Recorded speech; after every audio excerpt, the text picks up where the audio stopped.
Apa yang terlintas di benak kamu bila mendengar kata noken? Mungkin masih terasa asing didengar, tapi bila ada orang yang menyebut tas tradisional Papua, maka ingatan kita pasti tertuju pada tas rajut yang biasa dikenakan oleh masyarakat Papua di kepala.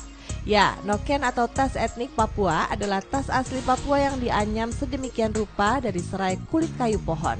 Salah satu pohon yang biasa digunakan adalah pohon genemo.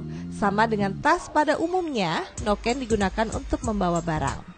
Orang Papua umumnya menggunakan noken untuk membawa hasil pertanian seperti sayuran dan umbi-umbian ke pasar. Di samping itu, noken juga digunakan untuk membawa barang lainnya tergantung ukurannya. Ukuran paling besar sering digunakan para ibu untuk mengangkut hasil pertanian atau mengangkut kayu bakar. Sedangkan yang ukuran sedang digunakan sebagai tempat buku dan alat tulis untuk anak-anak sekolah. Tak hanya itu, oleh masyarakat, noken juga dipakai untuk menggendong bayi, bahkan untuk mengangkut hewan seperti babi kecil. Letak keunikan noken dari tas-tas lain pada umumnya adalah cara membawanya. Orang-orang di Papua membawa noken dengan diletakkan di kepala. Cara unik inilah yang membuat noken ditetapkan menjadi salah satu warisan budaya dunia oleh UNESCO. Sekedar info, UNESCO adalah organisasi internasional yang concern utamanya mengurusi bidang pendidikan, keilmuan, dan kebudayaan. UNESCO sendiri merupakan bagian dari PBB yang telah didirikan sejak tahun 1945 dan Indonesia merupakan salah satu anggotanya.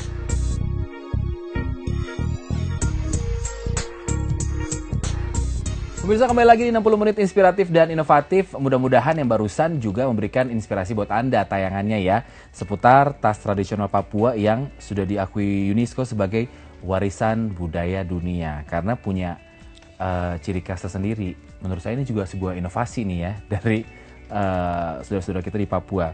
Pemakaian noken juga kan nggak seperti memakai tas konvensional seperti biasa, pakainya di kepala. Mungkin nggak ya kalau tas itu bahannya diganti jadi bahan polyester? Ada nggak kamu inovasi-inovasi? Misalnya mau mengadopsi budaya-budaya di Indonesia, atau mungkin motif-motifnya, atau desainnya? Kita nggak menutup kemungkinan kok ke arah itu. Jadi kan kalau kita lihat kultur Indonesia itu kaya banget lah. Di tiap daerah itu kita lihat kan ada sesuatu yang spesial ya. Betul. Itu bisa kita angkat. Jadi waktu itu sempat kepikiran nih, coba angkat batik dari daerah tertentu nih. Nah, misalkan kayak gitu. Jadi bisa, mungkin motifnya jadi batik, jadi gitu ya. ornamen-ornamen tertentunya bisa dikarah kayak gitu.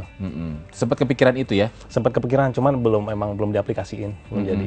Karena sekali lagi masih karena memang kayaknya masih banyak peminatnya untuk tren seperti ini ya. Masih ada, masih kenceng banget. Masih kenceng banget, jadi akhirnya fokus di sana dulu. Yes. Kalau misalnya reseller, ada yang mau jadi reseller gitu, open reseller bisa? Kalau open reseller kita bisa banget. Jadi kita pola distribusinya nih, kan kita ada retail nih, kita pegang sendiri. Ada reseller sama dropshipper.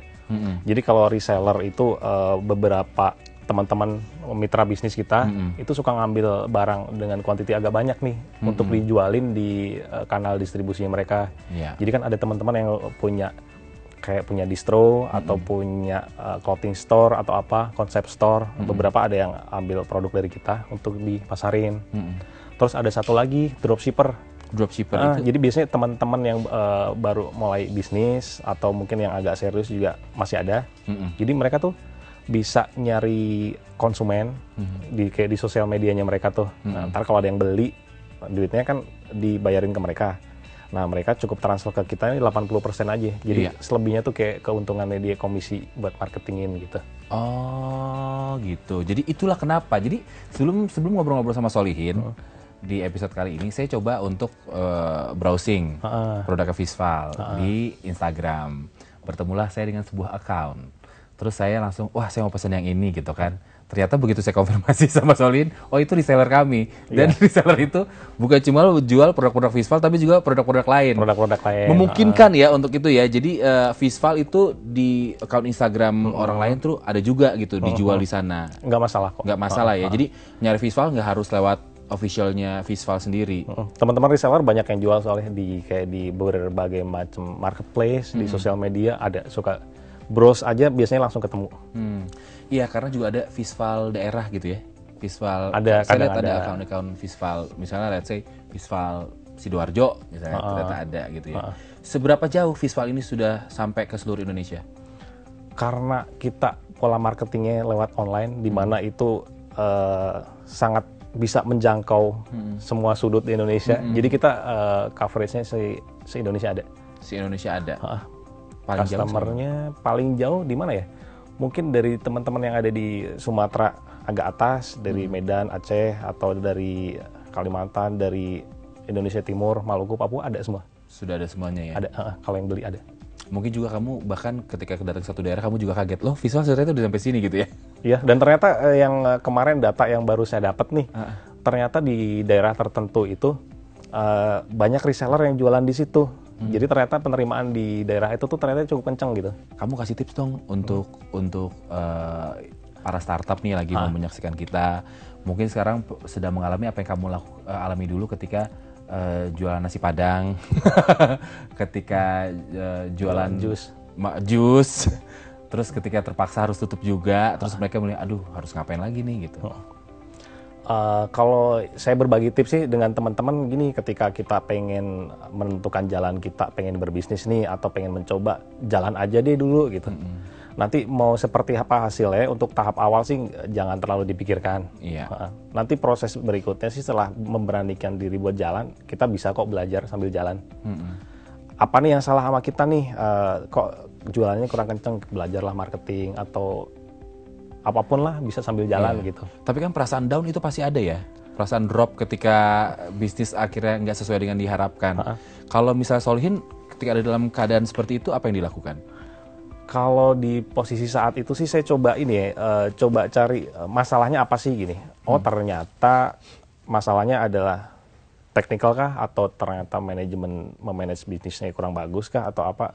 Saya coba belajar terus sih. Jadi kadang ada seminar bisnis tentang internet marketing nih, tentang copywriting, tentang branding. Saya yang nggak punya ilmu itu samperin gitu. Oh oke. Kalau tips untuk digital marketing sendiri ada nggak buat para startup? Kalau untuk digital marketing, nah ini menarik banget. Soalnya gini, kalau kita berinteraksi sama dunia internet nih, yang pertama sih kita bisa memulainya dengan budget yang sangat terbatas. Nah, jadi teman-teman mahasiswa atau yang baru mulai bisa banget mulai dari situ. Nah terus keuntungannya kedua, bisa sangat diukur kan, jadi banyak angka tuh. Jadi ketika kita melakukan coba iklanin, iklan berbayar nih, impact-nya seperti apa, itu langsung kebaca banget. Itu kelebihannya, data lebih jelas. Data bener lebih jelas. Jadi kita tahu seberapa berhasil iklan kita. Atau malah nggak berhasil, ya udah kalau nggak berhasil kita stop dong gitu. Kalau berhasil kita naikin budget, semacam kayak gitu. Oke, jadi kalau promo-promo lewat sosial media itu efektif ya? Misalnya promo, kita tahu ada sponsor di Instagram atau ada advertising lewat Facebook, itu efektif? Efektif banget. Jadi kan kalau di sosial media itu sebenarnya pola marketingnya kan banyak banget, iklan berbayar, bisa sponsored content, atau kita endorse siapa. Kita coba aja satu-satu tuh mana yang cocok buat kita. Kalau ternyata berhasil ya kita naikin spending ke situ. Endorsement juga efektif? Endorsement kebetulan kita belum begitu banyak mencoba, jadi kita belum tahu. Belum tahu seperti apa tingkat keberhasilan, tapi dari segi ad yang ada di sosial media itu cukup efektif ya? Yes. Oke. Kalau misalnya ditanya soal identitas lagi nih, soal Visval, 3 kata yang mewakili brand Visval itu apa? 3 kata mewakili brand Visval itu carry your story. Carry your story? Your story, iya. Jadi kita pengen jadi bagian di tiap story-nya teman-teman customer gitu. Dan bagian-bagian itu bisa dibawa dalam tas Visval. Yes. Kalau misalnya Solihin sendiri, 3 kata yang menggambarkan seorang Solihin itu apa? Focus on your strength. Focus on your strength. Yes. Oh ya, itu sudah dipelajari dari bisnis-bisnis sebelumnya, ternyata nggak ada hubungannya. Iya, maksudnya ketika saya terlibat di bisnis yang kebetulan saya lemah di bidang itu, ternyata nggak bisa berkembang dengan baik kok gitu. Begitu juga sebaliknya. Nah, ternyata begitu bisnis tas, karena juga ada background design. Dan saya menikmati, kan kita jualan online ya, saya menikmati proses bikin strateginya di belakang layar, breakdown jadi sistem, itu saya menikmati, jadi ya alhamdulillah hasilnya bagus. Hasilnya bagus, dan itu terlihat sekarang 2.000 piece per bulan. Oke, sekarang saya akan meminta kamu untuk menulis sebuah quotes, ini sama seperti tamu-tamu saya yang lain, sebuah quotes yang memotivasi.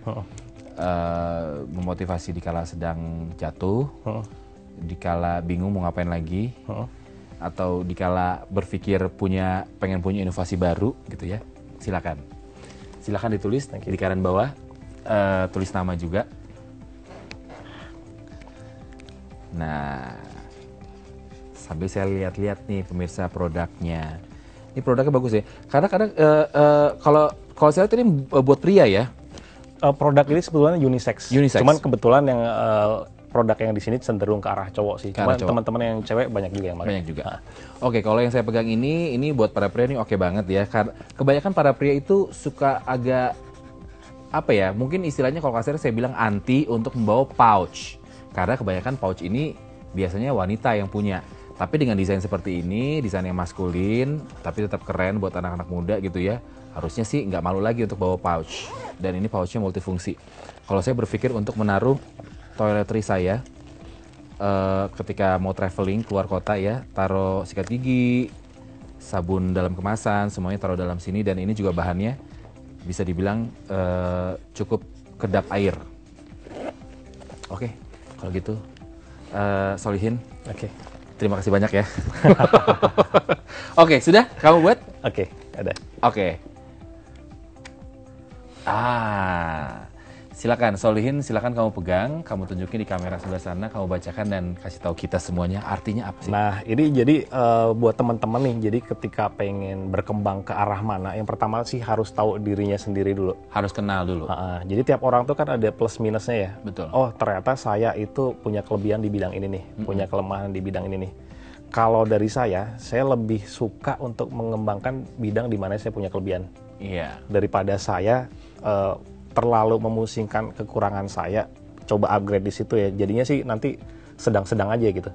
Cuman ketika kita improve di mana kita punya kelebihan, itu nanti bisa jadi powerful. Betul. Kalau ada kekurangan dikit wajar kok, tapi lo punya kelebihan di segini nih gitu. Iya. Kurang lebih kayak gitu. Jangan terlalu berfokus sama kekuatan apa yang kita nggak bisa dan berusaha untuk bisa ngelakuinnya, daripada fokus untuk melakukan sesuatu yang kita nggak bisa supaya kita bisa. Mendingan kita fokus sama yang kita pasti bisa. Kita pasti bisa. Dan kita pertajam. Kita fokus ya, itu bakal kuat banget. Wow, oke. Baik, kalau begitu terima kasih banyak. Boleh saya ambil, ini akan saya gabungkan dengan banyak tamu-tamu saya yang lain. Dan ini sangat menginspirasi buat saya pribadi, mudah-mudahan juga menginspirasi buat Anda pemirsa dengan obrolan kami hari ini. Dan jangan lupa juga untuk follow Instagram dari Visval di @visvalbags. Visvalbags. Jangan lupa juga untuk follow Instagram kami pemirsa di @60menitjaktv karena akan ada banyak kuis-kuis menarik untuk Anda dengan hadiah-hadiah juga yang menarik. Kita ketemu lagi di episode berikutnya. Terima kasih banyak. Terima kasih kembali, Solihin. Kang Feki. Saya Feki Manengkei. Sampai jumpa.